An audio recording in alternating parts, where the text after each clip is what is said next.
Hey there, welcome back to the Millennial Book Junkie. My name is Monique, and today I'm going to share with you the books that I plan to read in August. So I'm not going to lie to you, I'm a little late in doing my August TBR, so I might have already read a couple of these, but it's okay. These are just the books that I plan to read in August, and I'm going to share them with you. So August means that it's summer. August is also my birthday month. I cannot wait for my birthday, even though it's going to be the last year of my 30s, but it's okay. It's going to be great. And so this month I am reading a little bit of nonfiction, a little bit of fiction, and I'm really excited. But I will say most of my reading months have been fiction and nonfiction. And I'm just ready to jump into fiction. But then I get so in love with all the nonfiction, but I'm really gonna try and read nothing but fiction next month because I just feel like reading fiction, and I have just been doing so much of half and half that I'm just ready to get back to the fiction. So let's talk about the 5 books that I'm gonna read this month. As you all know, I am a slow reader, so we're not usually doing much more than 4 or 5 books a month. So here are the 5. So the first book that I plan to read this month is a nonfiction. It is called God's Crime Scene. The full title is God's Crime Scene, a cold case detective examines the evidence for a divinely created universe. Now, J. Warner Wallace is the author of this book, and he wrote another book called The Truth in True Crime that I read last month that I really liked. And after I read that book, I was like, I kind of want to read his other book. So this is my second book by J. Warner Wallace. He is a detective who was an atheist for the first 37 or so years of his life, and then he recently turned to Christianity, and he's basically sharing his evidence for a divinely created universe, basically making the case for God from a cold case detective standpoint. So he's using the same systems and methods that he uses to solve cold cases to make the case for God. And I am very excited to share this one with you, and we will see how it goes. I have it on audiobook from Libby, and it's about 10 hours long, so I'll let you know what I think of it in September. The next book I'm reading is nonfiction. It is called Co-Intelligence, Living and Working with AI. This is by Ethan Mollick. I'm reading this book for work. I am a copy editor and proofreader, and I have a contract position with Nordstrom Rack. So at Nordstrom, they are experimenting with a lot of AI, and they have an AI book club at work. So I joined it, of course, and it wouldn't matter, honestly, which book they were reading. If you say book club at work, I probably would have joined. So this one just happened to be a book about AI. And this book is essentially from Ethan Mollick, who is a Wharton professor. I believe he's a professor of business.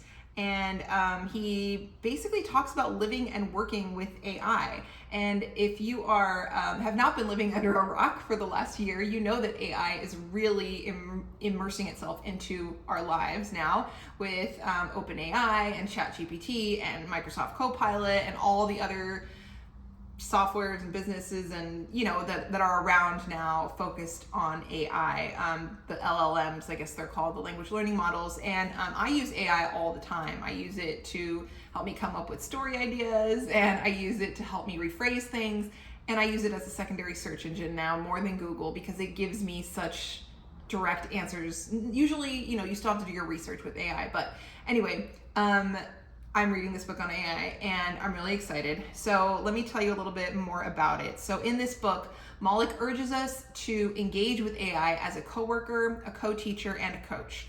He assesses its profound impact on business and education using dozens of real-time examples of AI in action. It shows what it means to think and work together with smart machines and why it's imperative that we master this skill. Mollick challenges us to utilize AI's enormous power without losing our own identity, to learn from it without being misled, and to harness its gifts to create a better human future.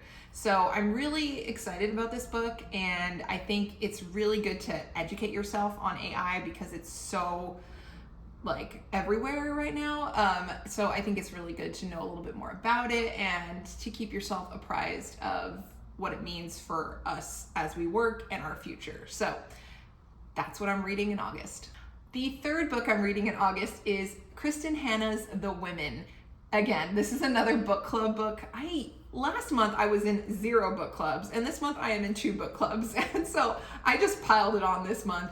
I didn't plan on being in anyone's book club, but here I am. This is my 2nd book club that I'm in with my mom and my aunts, and this book is Kirsten Hanna's The Women. That's the book that they chose to read, and my mom texted me the other day, and she's like, "Do you want to be in our book club?" And of course I was like, yes. And this isn't a book that I would normally read. It actually is about a nurse serving in the Vietnam War. And it is fiction, and it's usually, you know, it doesn't seem to have anything to do with horror or thrillers. So like I said, not something that I would pick up off a shelf. But if anything, I love chatting with my mom and my aunts about books. So I'm reading this book this month. Essentially, it is about a woman who goes to Vietnam to be a nurse. She's 20 years old, but she's from Southern California. You know, she's in a very idyllic world. You know, her whole main goal in life should be at this age in the 60s to get married and to have kids, but she decides if her brother goes to war, so she's going to go to war and be a nurse and help. So basically she goes over there and of course sees all the devastating effects of war, the destruction of war, and essentially we learn about how she gets through it and where she meets friends and how, you know, how it is to go serve in Nam and then to come home. So it seems to be really interesting, and I'm looking forward to reading it. I am not really, like I said, one who reads a lot of like wartime stories or anything like that. So I'm really interested in seeing how this one plays out. It got really good reviews, 4.7 reviews on Amazon. So, you know, I'm hoping it's good. So we'll see how it pans out. The 4th book I'm reading in August, I will say this is the start of August where I'm in charge of the reading now. I felt like the first 3 books I kind of just like, you know, fell into, but now I'm actually excited to read these 2 other books in August. The first is Shari Lapena's Everyone Here is Lying. I shared this book in another video when I bought this book, my summer thriller book haul video, and I got this book a couple months ago, and I have been wanting to read it for so long, and I cannot wait to finally read it because I read Shari Lapena's The Couple Next Door and I really loved it. And so this is a book that I heard was really good. Essentially, it's about this man named William Wooler, who is a family man, but he has been having an affair. So shame on him. An affair that ended horribly one afternoon at a motel. When he returns to his house that day, devastated and angry, he finds his 9-year-old daughter, Avery, who is unexpectedly home from school, and he loses his temper with her. Hours later, though, Avery is missing, and suddenly, you know, it's like this guy, William, you know, he was the last person to see her alive. So as witnesses come forward with information that may or not be true, his neighbors become increasingly unhinged as they try and figure out who took his daughter. But also, like I said, he was the last person to see her. So that makes it a little tricky because he only saw her because he was home after ending an affair. So it sounds really good. It sounds really interesting. And apparently it's got really good reviews. There is an endorsement here from Sarah Pierce. And that is the author who wrote The Sanatorium, which I also read and did not really like. But I will give Sarah Pierce another chance, though.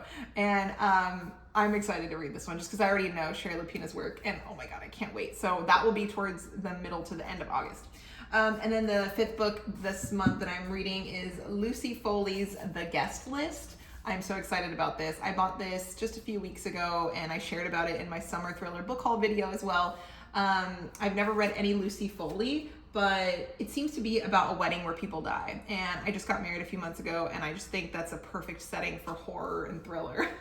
It's an exclusive wedding on a remote Irish island. We have the bride, we have the plus one, we have the best man, the wedding planner, and the bridesmaid.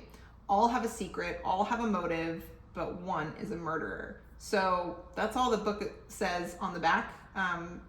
And just wedding and murder, I was sold, so I'm really excited to read this one. And yeah, The Guest List, you'd kill to be on it. Yeah, so those are the books that I am reading in August. I'm really, really excited to dive in. I hope you're having a good reading month so far, and I'd love to know what books you are reading in August, so let me know in the comments. And if you like this video, don't forget to like and subscribe, and thank you for watching, and I'll see you next time. Bye!